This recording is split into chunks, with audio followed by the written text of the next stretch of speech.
Ramogi TV chenro en mar migago ka nyime kumbe matatu koro kwana lale moko wuothoro chore ma okum bombe pachuka kanganya majori matatu dhi nyime kaka ne gichano nyoro jopiny kanyakla kod weg matatu mar ringwe rut ma Narok Kisii medo poyo kang ma matatu go ka gisiro ni nyaka chiw puonj malong'o ne jo sekta ma boda boda kik bed kaka ochike lwetgi kendo ketho mwando ahinya to matatu ng'anyo ne okelo lal ma okum bombe kaka kamano wuoth ne odhi nyime e kuonde mamoko.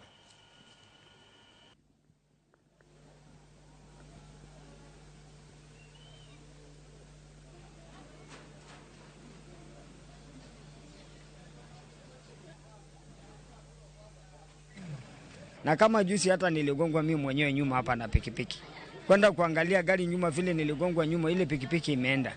Na sasa kwa nini kama kwa mfano mtu anaweza kukugonga? Si angefaa hata kusimama na hata unamsamea tu kwa sababu hakuna kitu anajua.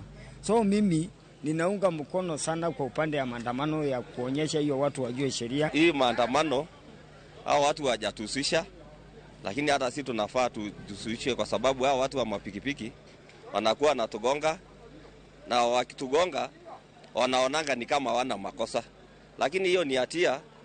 Mtu kugonga gari na unarudi kuchoma, kwa sababu watu wanafaa waelewane, kwa sababu hata mimi na Teresa nigonge hiyo pikipiki na sio lazima ati nishuke nichome hiyo pikipiki, hiyo haisekani. Saa hii imekuwa Bomet kwenda Kisii Migori. Kuhusu mgomo wewe watu wa boda hata kuonga na anaenda hakuna hatua wanapelekewa, na hata wana insurance wana elezi wana sasa